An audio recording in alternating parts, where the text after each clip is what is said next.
हम आपको Pandit Deendayal Upadhyay cashless card के बारे में बताएं।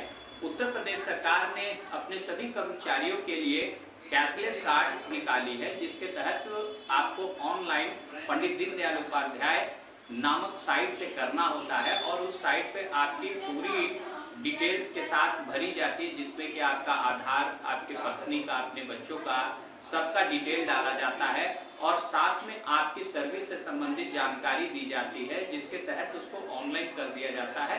अप्रूवल के बाद आपको एक कैशलेस कार्ड बनवा सकते हैं और उस कैशलेस कार्ड के जरिए अपना दवा इलाज किसी भी हॉस्पिटल में करा सकते हैं, जिसकी ऑनलाइन प्रक्रिया हम आपको आगे बताने जा रहे हैं।